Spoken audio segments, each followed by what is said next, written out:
Korea has a long military history spanning back to the 4th century BC. Ancient Korean people preferred nature and art rather than warfare.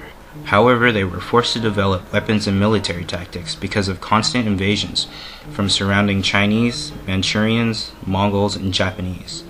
In this presentation, I will be doing a short overview of the weaponry and armor developed by the major dynasties that ruled up until the 19th century.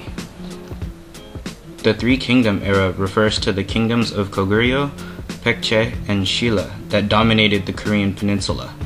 Goguryeo existed from 37 BC to 668 AD, Baekje from 12 BC to 660 AD, Shilla from 57 BC to 935 AD. Shilla unified the other kingdoms in 668 AD. During the Three Kingdom era, the material used for swords switched from stone and bronze to iron. Forged iron sword-making methods originated in China during the Han Dynasty, which eventually found their way to Korea and Japan.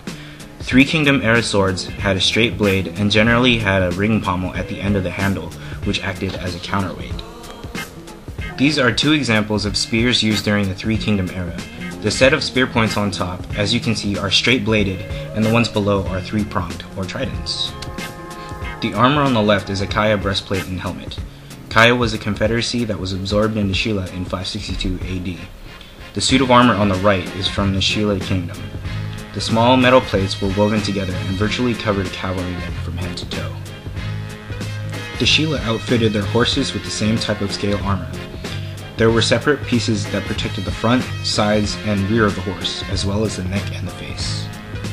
The Goryeo dynasty followed the Three Kingdom era, which reigned from 935 AD to 1392 AD. Goryeo is actually the dynasty which Korea derives its name from. During the Goryeo dynasty, single-edged straight swords existed, as shown in the upper picture, as well as curved single-edged swords, similar to the Japanese katana, as shown in the lower picture. The blade in the lower picture is in the style of a Korean sword guild that immigrated to Japan and established a school for sword making. The little information that I could find on Goryeo armor indicated that chainmail on the right and chainmail with metal plates, pictured on the left, were used. After the Goryeo dynasty, the Chosun or Yi dynasty followed.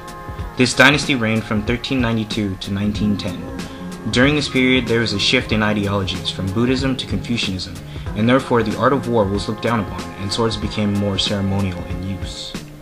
These are some of the weapons used during the Chosun dynasty.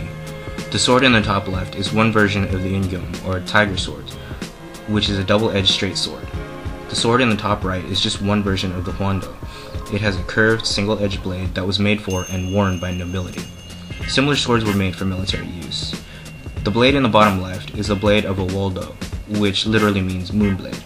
The Woldo is a polearm, so the blade is attached to a long staff. Finally, in the bottom right, we have a bow and a quiver of arrows. With the invention of gunpowder, weapons like the ones on this slide became possible. In the top left, we have two types of the same gun called chongtong, one that shoots bullets and another that shoots large bolts. On the right are Baekje chongtong, which are guns that also shoot large wooden bolts.